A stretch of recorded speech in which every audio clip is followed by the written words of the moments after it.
नमस्कार दोस्तों, मेरी नई कहानी में पुनः आप लोगों का स्वागत है। आज हम आपके लिए लेकर आए हैं बहुत ही रोमांटिक कहानी। आइए कहानी शुरू करते हैं। मैं मालती। मैं जब डोली में बैठकर पहली बार विदा होके मायके से निकली थी, उस समय ये नहीं सोचा था कि मैं एक अलग दुनिया में जाने वाली हूँ। तब तो लगा था कि कहीं घूमने जा रही हूँ। शादी के हफ्ते भर के कार्यक्रम के दौरान मुझे सबने हथेली पर रखा था। अच्छे अच्छे कपड़े गहने पाकर मन फूल के कुप्पा हो गया था। डोली में बैठना अनुभव ही अलग था। लगा कोई झूले में झूला रहा। मुझे अच्छी तरह से याद है, मेरी आंखें तब खुली थी जब बड़ी ननद ने झकझोर के उठाया था मुझे। मात्र 12 साल की थी मैं जब डोली के बाहर पैर रखा था मैंने, और महावर रचे। साथ ही अनगिनत घुंघरू लगे पाजेब और बिछुए में अपना पैर देख मैं खुद ही मोहित हो गई थी। लहंगा चुनरी में हाथ हाथ भर चूड़ियाँ पहने, कोहनी तक मेहंदी रचे, बेंदी और लटकन लगी, लाल और सफ़ेद मोतियों से सजी नथ में जब मैं खुद को सजे देखा था शीशे में, तो अपना मोहक रूप देख माँ पिताजी भी याद नहीं आए थे। माँ ने चलते समय कहा था, किसी को परेशान मत करना मालती। मैंने सब कुछ समझ जाने के तौर पर सिर हिला दिया था। मैं बहुत खुश थी, इतने अच्छे कपड़े और ढेर सारे गहने पाकर। बस मैंने इतना ही पूछा था, माँ हमें जाना कहाँ है? माँ ने कहा था ससुराल, और कलेजे से लगाकर रो पड़ी थी फपक कर। मेरा भी मन भर आया था। कहा मैंने, माँ हमें भी रोना आ रहा। माँ ने आंसू पोंछे अपने और जल्दी से कहा, ना लाड़ो, काजल फैल जाएगा, रोना नहीं। और काजल फैल जाने के डर से कहाँ रोए थे हम। एक भी आंसू बहने नहीं दिया था अपना। डोली से उतरकर परछन की रस्म के समय खड़े खड़े थक गए थे। हमें घूंघट से दिखाई नहीं दिया था। कितने लोगों से घिरे हैं हम। लहरा कर गिरने ही वाले थे कि संभाल लिया था दो मजबूत हाथों ने। जैसे तैसे सारी रस्में खत्म की हमने। रात में हमें अपने कमरे में पहुंचाया गया। चटाई बिछी थी कमरे में, मैं वहीं लेट कर सो गई थी। वो जाने कब आए होंगे।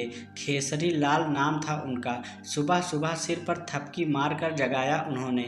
सुना मैंने, वो कह रहे थे, उठो गुड़िया, सुबह हो गई है, सब उठ गए हैं, थोड़ी देर और सो लूँ। मैंने इठलाते हुए कहा। उन्होंने कहा, ठीक है, पर पलंग पर लेट जाओ, उठो।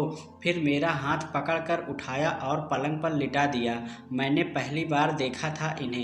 इनकी उम्र 22 के लगभग थी। अच्छी खासी डील डॉल थी इनकी। इन्हें देखकर थोड़ा डर लगा मुझे। मैं उठ के बैठ गई। मैंने कहा, नहीं, देर हो गई, मुझे अब उठना है। और मैं उठकर बाहर आ गई। बाहर निकलते ही मुझे मेरी ननद दिखी। मैंने कहा, दीदी। मुझे इतना ही बोल पाई थी कि दीदी बोली, तुम यहाँ क्या कर रही हो? तुम्हें तो अपने कमरे में होना चाहिए। चलो चलो, जल्दी चलो। मैं सहम कर वापस कमरे में आ गई। कमरे में ये कुर्सी पर बैठकर पेपर पढ़ रहे थे। मैं कमरे में आकर एक तरफ खड़ी हो गई। मुझ में हिम्मत नहीं थी कि इनसे कह पाती कि मुझे भूख लगी है। आज भूख के आगे मुझे मेरे गहने और कपड़े भी अच्छे नहीं लग रहे थे। मैं उदास हो गई और पलंग के पावे से टेक लगाकर नीचे बैठ गई। माँ की याद बेइंतहा आ रही थी। रो पड़ी मैं सिसक सिसक कर। तभी ये मेरे पास आए। इन्हें देखते ही डर से चुप हो गई और आंसू भी पोंछ लिए। इन्होंने पूछा, क्या बात है?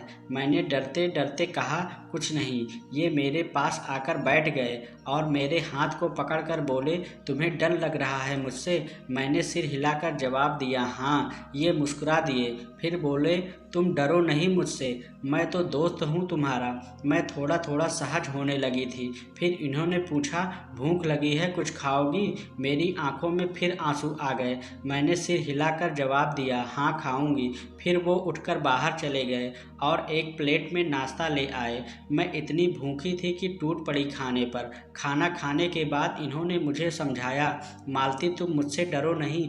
कोई परेशानी हो या दिक्कत हो तो सीधे सीधे मुझसे कहो, मैं दोस्त हूँ तुम्हारा। मैंने सिर हिलाकर हाँ में उत्तर दिया। मैं पेट भर खाने के बाद अच्छा महसूस कर रही थी। अपने खिड़की से बाहर देखने लगी। मेरे बराबर के बच्चे खेल रहे थे। मेरा भी मन हुआ, पर माँ की हिदायत याद आ गई, ससुराल में खेलना नहीं, बहुत कम उम्र में शादी कर दी गई थी मेरी, और मैं बहुत खुश थी। ये उम्र में मुझसे बड़े थे, कुछ ज़्यादा ही बड़े थे, और समझदार भी बहुत थे। 4 दिन रहना था ससुराल में, पर इन 4 दिनों में मुझे बहुत अच्छा दोस्त मिला जिसने तमाम उम्र अपनी दोस्ती निभाई, पति पत्नी के रिश्ते से बाहर जाकर। मुझे आज भी याद है, शादी के बाद उन 4 दिनों में इन्होंने मेरा एक बच्चे जैसा ख्याल रखा, मुझे छोटी छोटी चीज़ें समझाते, मेरे साथ खेलते। मैं जब मायके से आई थी तब भी इन्होंने मुझे गिट्टियाँ दी थी खेलने के लिए। बहुत बाद में मुझे पता चला था मेरी शादी मेरे पिताजी ने इसी शर्त पर की थी कि गौना 5 साल में देंगे।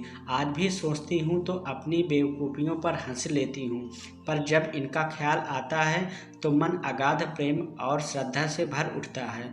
मैं मालती की कमज़ोर सी बेल जैसी, जिसे इन्होंने अपने प्रेम और संयम से सींच सींच के बड़ा किया।